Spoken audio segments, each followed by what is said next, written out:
ನಮಸ್ತೆ ಎಲ್ರಿಗೂ, ಹೇಗಿದ್ದೀರಾ? ನಾನು ನಿಮ್ಮ ಸುಜಾತ ಮಲ್ನಾಡ್. ನಾನಿವತ್ತು ಸಿಂಪಲ್ಲಾಗಿ ಒಂದು ಕೋಸು ಪಲ್ಯ ರೆಸಿಪಿನ ಮಾಡಿ ತೋರಿಸೋಣ ಅಂದ್ಕೊಂಡಿದ್ದೀನಿ.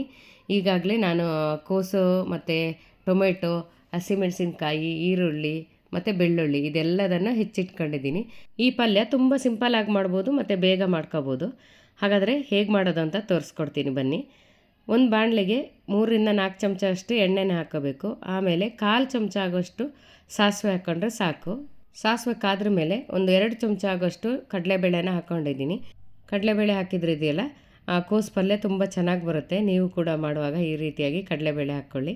ಕಡಲೆಬೇಳೆನ ಒಂದು ಸ್ವಲ್ಪ ಹೊಂಬಣ್ಣ ಬರೋ ತನಕ ಚೆನ್ನಾಗಿ ಬಾಡಿಸ್ಕೊಂಡ್ರೆ ಆಯಿತು.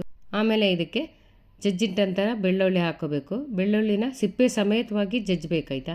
ಸಿಪ್ಪೆ ತೆಗೆದು ಹಾಕಿದರೆ ರುಚಿ ಬರಲ್ಲ, ಅದಕ್ಕೋಸ್ಕರ ಸಿಪ್ಪೆ ಸಮೇತವಾಗಿ ಜಜ್ಜಿಬಿಟ್ಟು ಹಾಕ್ಕೊಂಡ್ರೆ ಆಯಿತು. ಬೆಳ್ಳುಳ್ಳಿ ಕಾದಾದಮೇಲೆ ಈಗ ನಾನು ಹಸಿಮೆಣಸಿನ್ಕಾಯಿ ಮತ್ತು ಈರುಳ್ಳಿನೂ ಕೂಡ ಸೇರಿಸ್ಕೊಳ್ತಾ ಇದ್ದೀನಿ. ಈರುಳ್ಳಿನ ಸಣ್ಣಕ್ಕೆ ಹೆಚ್ಕೋಬೇಕು. ತುಂಬ ದೊಡ್ಡದಾಗಿ ಹೆಚ್ಕೊಂಡ್ರೆ ಚೆನ್ನಾಗಿರಲ್ಲ. ಈ ರೀತಿಯಾಗಿ ಸಣ್ಣದಾಗಿ ಹೆಚ್ಕೊಂಡ್ರೆ ತುಂಬಾ ಚೆನ್ನಾಗಿರುತ್ತೆ ಪಲ್ಯಕ್ಕಲ್ವ, ಅದಕ್ಕೋಸ್ಕರ. ನಂತರ ಇದನ್ನು ತುಂಬ ಚೆನ್ನಾಗಿ ಬಾಡಿಸ್ಕೋಬೇಕು. 1-2 ನಿಮಿಷ ಚೆನ್ನಾಗಿ ಬಾಡಿಸ್ಕೊಂಡ್ರೆ ಆಯಿತು. ನೋಡಿ, ಈಗ ಚೆನ್ನಾಗಿ ಈರುಳ್ಳಿ ಎಲ್ಲ ಬಾಡಿ ಆದಮೇಲೆ ಈಗ ಟೊಮೆಟೊನ ಹಾಕ್ಕೊಳ್ತೀನಿ. ಟೊಮೆಟೊನ ಹಾಕುವಾಗ ಜಾಸ್ತಿ ಹಾಕ್ಕೋಬಾರ್ದು.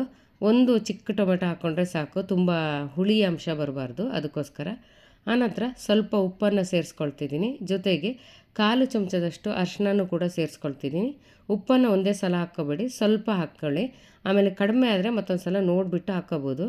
ನೋಡಿ, ಇವಾಗ ಟೊಮೆಟೊನೂ ಅಷ್ಟೇ 1-2 ನಿಮಿಷ ಚೆನ್ನಾಗಿ ಬಾಡಿಸ್ಕೊಂಡ್ರೆ ತುಂಬ ಚೆನ್ನಾಗಿ ಗೊಜ್ಜು ಥರ ಆಗುತ್ತೆ. ಈಗ ಇದಕ್ಕೆ ಹೆಚ್ಚಿಟ್ಟಂತಹ ಕೋಸನ್ನು ಕೂಡ ನಾನಿಲ್ಲಿ ಸೇರಿಸ್ಕೊಳ್ತಾ ಇದ್ದೀನಿ. ಕೋಸನ್ನು 1-2 ಸಲ ಚೆನ್ನಾಗಿ ನೀರಲ್ಲಿ ತೊಳ್ಕೊಬೇಕು. ಆನಂತರನೇ ಪಲ್ಯಕ್ಕೆ ಹಾಕ್ಕೋಬೇಕು. ಕೋಸೆಲ್ಲ ಒಗ್ಗರಣೆಗೆ ಹಾಕಿದ್ಮೇಲೆ ಈ ರೀತಿಯಾಗಿ ಚೆನ್ನಾಗಿ ಬೆರೆಸಬೇಕು. ಬೆರೆಸಿ ಆದಮೇಲೆ 1-2 ನಿಮಿಷ ಕಾಲ ತಟ್ಟೆ ಮುಚ್ಚಿಬಿಟ್ಟು ಸ್ವಲ್ಪ ಬೇಯೋದಕ್ಕೆ ಬಿಡಬೇಕು. ಹೆಚ್ಚುವರಿ ನೀರು ಹಾಕುವಂಥ ಅಗತ್ಯ ಇಲ್ಲ, ಅದರಲ್ಲಿ ಚೆನ್ನಾಗಿ ಬೇಯುತ್ತೆ. 2 ನಿಮಿಷ ಆದಮೇಲೆ ಇನ್ನೊಂದು ಸಲ ಪ್ಲೇಟ್ ತೆಗೆದುಬಿಟ್ಟು ಈ ರೀತಿಯಾಗಿ ಕಲಿಸ್ಕೋಬೇಕು. ಆಮೇಲೆ ಒಂದೊಂದು ಸಲ ಪ್ಲೇಟ್ ಇಟ್ಟು ಚೆನ್ನಾಗಿ ಬೇಯಿಸ್ಕೋಬೇಕು. ನೋಡಿ, ಈಗ 2-3 ನಿಮಿಷ ಪುನಃ ಆಗಿದೆ. ಈಗ ಚೆನ್ನಾಗಿ ಕೋಸು ಬೆಂದಿದೆ ನೋಡಿ, ಈ ರೀತಿಯಾಗಿ ಚೆನ್ನಾಗಿ ಬೇಯಬೇಕು.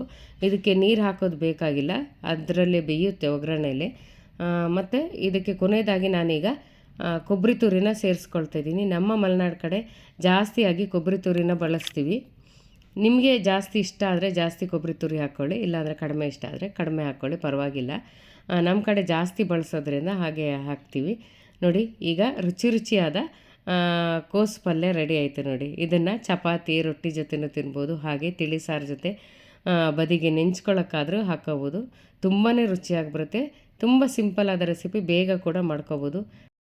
ನಿಮಗೆ ಈ ರೆಸಿಪಿ ಇಷ್ಟ ಆಯಿತು ಅಂದ್ಕೊಳ್ತೀನಿ. ಇಷ್ಟ ಆದರೆ ಖಂಡಿತವಾಗ್ಲೂ ನಿಮ್ಮ ಮನೇಲೂ ಮಾಡ್ಕೊಳ್ಳಿ ಅಂತ ಹೇಳ್ತಾ ಮುಂದಿನ ವಿಡಿಯೋದಲ್ಲಿ ಸಿಗ್ತೀನಿ. ಹೋಗಿ ಬರಲಾ? ನಮಸ್ಕಾರ, ಎಲ್ರಿಗೂ ಶುಭವಾಗಲಿ.